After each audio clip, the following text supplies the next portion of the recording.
Students, कैसे हैं आप सब। आप सभी का मेरे YouTube channel Ayush Singhal 24/7 classes में स्वागत है।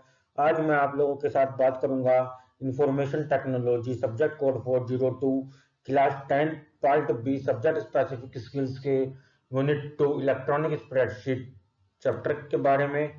स्टूडेंट्स, हमने अपनी लास्ट क्लास में आपसे इस चैप्टर का first topic data consolidation discussion किया था। आज मैं आपके साथ डिस्कशन करूंगा सेकंड टॉपिक इलेक्ट्रॉनिक स्प्रेडशीट का, जिसका नाम है क्रिएटिंग सब टोटल्स, और इसको हम open office Calc application software से आपको इम्प्लीमेंट करके भी दिखाएंगे। तो और ये सिलेबस जो टॉपिक है आपका एनसीईआरटी बुक को ध्यान में रखते हुए नोट्स को डिजाइन किया गया है, और ये आपका बोर्ड एग्जाम्स के लिए भी इम्पोर्टेंट है। चलिए शुरू करते हैं अपनी आज का टॉपिक। टॉपिक का नाम है क्रिएटिंग सब टोटल्स। क्रिएटिंग सब टोटल्स, जैसे आपको नाम से ही पता लग रहा है, क्रिएटिंग मींस क्रिएट करना, सब टोटल्स यानी कि किसी भी एक large number of grouping values को एक सिंपल अरेंजमेंट में कन्वर्ट करने के बाद उनका टोटल करना है।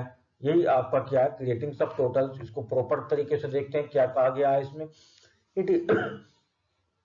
It is a function which ignores any row that are not included result of a filter, no matter which function num value you use। ये एक वो फंक्शन है जो किसी भी रो की वैल्यूज को इग्नोर कर देता है जो हम रिजल्ट में इंक्लूड नहीं करना चाहते हैं। Means that there is no matter which function num value you use. यहाँ पे इसका मतलब यह है कि इस क्रिएटिंग सब टोटल फंक्शन को इंप्लीमेंट करने का ये बेनिफिट है कि इस फंक्शन में कौन सी वैल्यू को आपको यूज करना है, कौन सी वैल्यू को यूज नहीं करना है, इससे इस पे कोई इफेक्ट नहीं पड़ता है। सेकंड पॉइंट आता है, it is design for columns of data और वर्टिकल रेंज। ये आपके जो डेटा है उसके कॉलम्स में भी डिजाइन कर सकता है डेटा को, और वर्टिकल रेंज में भी डिजाइन कर सकता है। कॉलम और वर्टिकल नेम एक ही हैं, और आपका जो डेटा है वो कॉलम्स की फॉर्म में वर्टिकल फॉर्म में अरेंज किया जाता है। It is not design for rose of data और हॉरिजॉन्टल रेंज। इस टाइप के फंक्शंस को इंप्लीमेंट करने के लिए डेटा को रो की फॉर्म में या हॉरिजॉन्टल फॉर्म में अरेंज नहीं किया जाता है। ये एग्जामिनेशन पॉइंट ऑफ व्यू के लिए इंपॉर्टेंट पॉइंट है कि सब टोटल्स को इंप्लीमेंट करने के लिए डेटा आपका किस फॉर्म में डिजाइन होना चाहिए। तो आप आंसर क्या देंगे, data should be designed to implement subtotals in electronic spreadsheet in form of columns और वर्टिकल। डेटा हमारा कॉलम्स की फॉर्म में या वर्टिकल फॉर्म में अरेंज होना चाहिए। To implement subtotals in electronic spreadsheet by using OpenOffice Calc, data cannot be arranged in rows or in horizontal range। Data को हम रोज की फॉर्म में या हॉरिजॉन्टल रेंज की फॉर्म में अरेंज नहीं कर सकते। अगर आप ऐसा करते हैं तो आप सब टोटल फंक्शन को वहां पे इंप्लीमेंट नहीं कर सकते हैं।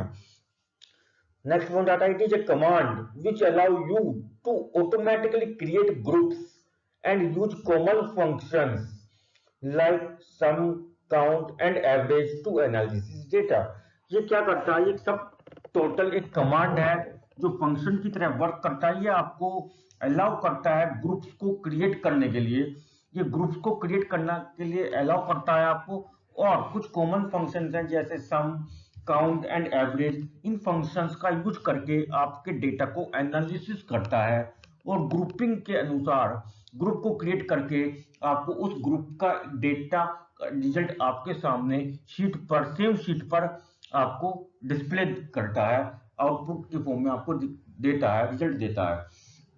आपके सिलेबस में स्टूडेंट्स 3 ही फंक्शन है आपके सब टोटल्स में इंप्लीमेंट करने के लिए, सम, काउंट एंड एवरेज। आप चाहते हैं तो मैक्सिमम और मिनिमम को इंप्लीमेंट कर सकते हैं, कोई प्रॉब्लम नहीं है, पर इससे ज्यादा फंक्शंस आपके सिलेबस में नहीं है।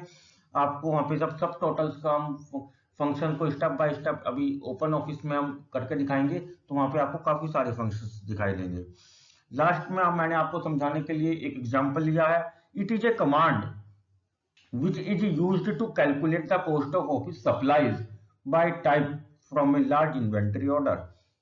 एक ऑफिस में जो स्टेशनरी की सप्लाई की जाती है उसकी कॉस्ट को कैलकुलेट करने के लिए मैंने जो फंक्शन यूज किया या जो कमांड यूज करी इलेक्ट्रॉनिक स्प्रेडशीट में, उसका नाम है सब टोटल। उसमें मैंने क्या करा, आपका ऑफिस में काफी सारे प्रकार की स्टेशनरीज की सप्लाई होती है, पेंसिल है, पेन है, पेपर है, हर टाइप की स्टेशनरीज आइटम को या हर टाइप के गुड्स को, हर टाइप के ऑब्जेक्ट्स को मैंने अलग अलग कैटेगरीज में डिवाइड कर दिया और हर एक कैटेगरीज का मैंने क्या करा, ग्रुप क्रिएट करके उसको इंप्लीमेंट करा। सम उसके डेटा को एनालिसिस करने के लिए मैंने उस पर क्या करा, सब टोटल फंक्शंस इंप्लीमेंट करे, जैसे sum, count, average, maximum, minimum, जिससे मुझे पता लगता है कि किस कैटेगरी में कितना खर्चा हो रहा है मेरा।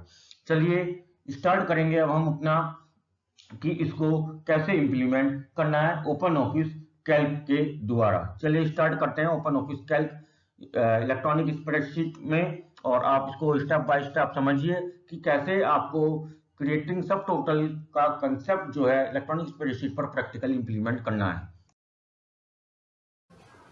चलिए स्टूडेंट्स, मैं अब आपको ओपन ऑफिस कैल्क को इलेक्ट्रॉनिक स्प्रेडशीट एप्लीकेशन सॉफ्टवेयर का यूज करके क्रिएटिंग सब टोटल्स का जो कंसेप्ट मैंने अभी आपको थ्योरेटिकली एक्सप्लेन किया है उसको प्रैक्टिकली मैं आपको करके दिखा रहा हूँ। स्टार्ट करते हैं। मैंने क्या करा, पहले आपका ओपन ऑफिस कैल्क ओपन करा। ओपन ऑफिस कैल्क को ओपन करने के बाद अब आप यहाँ पे देख सकते हैं कि मैंने एक शीट मेंटेन कर रखी है इलेक्ट्रॉनिक स्प्रेडशीट में, जिसमें मैंने 3 कॉलम्स बनाए हैं, क्लास, सब्जेक्ट और मार्क्स। क्लास मैंने 2 क्लासेस यहाँ पे लिए, 9th और 10th। इसी तरीके से मैंने यहाँ पे 3-4 सब्जेक्ट्स ले लिए हैं। 9th क्लास में मैंने हिंदी और आईटी लिया है और मैथ्स लिया है। 10th क्लास में मैंने आईटी और इंग्लिश लिया है और मैंने यहाँ पे मार्क्स ये एंटर कर दिए हैं। अब मैं यहाँ पे क्या करूँगा, क्रिएटिंग सब टोटल का कंसेप्ट को इंप्लीमेंट करूँगा। देखिए स्टार्ट करते हैं। सबसे पहले आपको डेटा पर जाना है। डेटा पर जाने के बाद आप सब टोटल्स पर जाएंगे। उसके बाद आपका ये सब टोटल्स डायलॉग बॉक्स ओपन होगा। उसमें आपका यहाँ पे 3 ग्रुप्स के नाम आएंगे। मतलब ये ग्रुप्स उतने ग्रुप्स होंगे जितने कॉलम्स आप यहाँ पर बनाएंगे। अगर आप 4 कॉलम्स बनाते हैं तो 4 ग्रुप्स आएंगे, 2 ग्रुप कॉलम्स बनाएंगे तो 2 ग्रुप्स आपको शो होंगे यहाँ पे। तो पहले मैं फर्स्ट ग्रुप का अकॉर्डिंग आपको करके दिखा रहा हूँ। फर्स्ट ग्रुप में जैसे आपने कॉलम का नाम लिया था क्लास, और सेकंड ग्रुप में आप देख सकते हैं नॉन। आप यहाँ से सिलेक्ट भी कर सकते हैं। सेकंड ग्रुप आपका सब्जेक्ट, और सेकंड ग्रुप में मैंने सब्जेक्ट ले लिया, और थर्ड ग्रुप में मैंने मार्क्स ले लिए। आप कोई से भी ग्रुप में कोई सा भी ग्रुप बाय में सिलेक्ट कर सकते हैं। ऐसा कोई हार्ड एंड फास्ट रूल नहीं है कि जो कॉलम का नेम है, फर्स्ट कॉलम पे आपने जो हेडिंग लिया है फर्स्ट ग्रुप में आपको वही लेना है, ऐसा कोई रूल नहीं है। अब मैं फर्स्ट ग्रुप में आपको मैंने लिया है ग्रुप बाय क्लास। अभी मैं क्लास वाइज आपको क्या करके दिखा रहा हूँ, मार्क्स का टोटल करके दिखा रहा हूँ। मैंने क्या बताया था आपको, आपके जो सिलेबस में फंक्शंस हैं वो सम, काउंट, एवरेज, मैक्सिमम और मिनिमम है केवल। तो मैं अभी क्या करके दिखा रहा हूँ, सम फंक्शन में आपको यहाँ पे इंप्लीमेंट करके दिखाऊंगा। मैं क्या कर रहा हूँ, क्लास के अकॉर्डिंग मार्क्स का टोटल करके दिखा रहा हूँ, और यहाँ पे आपको ओके कर देंगे तो देखेंगे क्या रिजल्ट आएगा। 9th क्लास के अकॉर्डिंग मैंने क्या करा, मार्क्स का टोटल करा।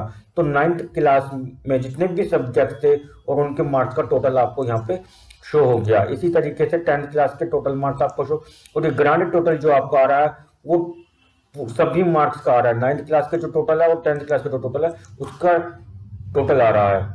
ठीक है, ये तो स्टूडेंट्स आपका क्या था, ये आप हमने जो करा था ग्रुप बाय क्लास करा था। क्लास के अकॉर्डिंग हमने मार्क्स को टोटल करा, सम करा। अब मैं आपको सब्जेक्ट के अकॉर्डिंग करके दिखाऊंगा। मैंने यहाँ पे सब्जेक्ट लिया और मार्क्स का टोटल हम किस में कर रहे हैं, मार्क्स का टोटल करेंगे।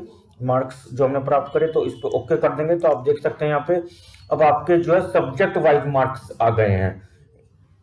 यहाँ पे आपका क्लास के अकॉर्डिंग नहीं चलेगा, सब्जेक्ट वाइज आपका चलेगा। तो जैसे इंग्लिश सब्जेक्ट का टोटल आ गया, हिंदी का आ गया।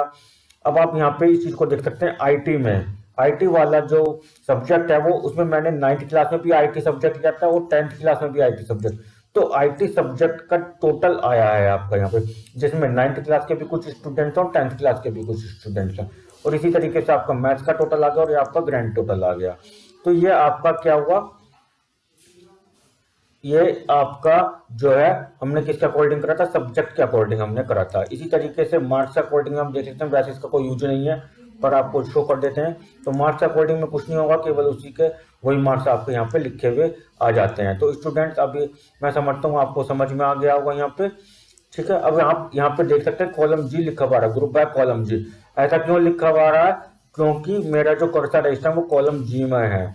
तो आपको जिन जिन कॉलम्स के अकॉर्डिंग आपको डेटा को करना है, आपको अपना जो माउस का कर्सर है एक्सेल को एक्टिव करना है, वो उन्हीं कॉलम्स में से आपको करना होगा।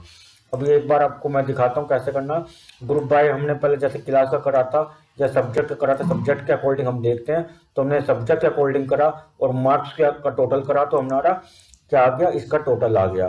तो ये स्टूडेंट्स यही तरीका है क्या करने का, सब टोटल्स को इंप्लीमेंट करने का प्रैक्टिकली, ठीक है।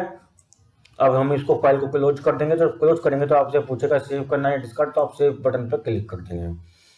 इस तरीके से आपका open office Calc electronic spreadsheet आपको क्लोज हो चुकी है। तो ये तरीका जो था स्टूडेंट्स आपका, ये क्या था, ये आपने स्टेप बाय स्टेप जो मैंने आपको यहाँ पे बताया, ये आपने केवल क्या करा, ये आपने केवल और केवल इलेक्ट्रॉनिक स्प्रेडशीट में क्रिएटिंग सब टोटल्स को प्रैक्टिकली इंप्लीमेंट करा। अपने डेटा को एनालिसिस करने के लिए आपने कुछ फंक्शंस का यूज करा। फंक्शंस कौन कौन से थे, सम, एवरेज, काउंट, मैक्सिमम और मिनिमम, ठीक है। चलिए आगे चलते हैं। स्टूडेंट्स जैसे मैंने अभी आपको practically open office Calc electronic spreadsheet पर क्रिएटिंग सब टोटल्स का कंसेप्ट इंप्लीमेंट करके दिखाया, डेटा को एनालिसिस करने का तरीका बताया, जैसे जैसे मैंने किया उसी के अकॉर्डिंग मैंने यहाँ पे कुछ स्टेप्स आप लोगों के लिए लिखे हैं। आप इन स्टेप्स को पढ़कर भी अपने आप खुद से प्रैक्टिकली इंप्लीमेंट कर सकते हैं, प्रैक्टिस कर सकते हैं। इसमें ज्यादा कुछ नहीं है, जैसे जैसे अभी मैंने आपको करके दिखाया वैसे ही है केवल, ठीक है। आप इनको पढ़िए, इसके अकॉर्डिंग अपने प्रैक्टिस करिए और हमारे वीडियो को देखते रहिए। और आपको डेटा कंसोलिडेशन और क्रिएटिंग सब टोटल मैंने अलग अलग सेपरेटली क्लास में आपको थ्योरी और प्रैक्टिकली करके बता दिया है।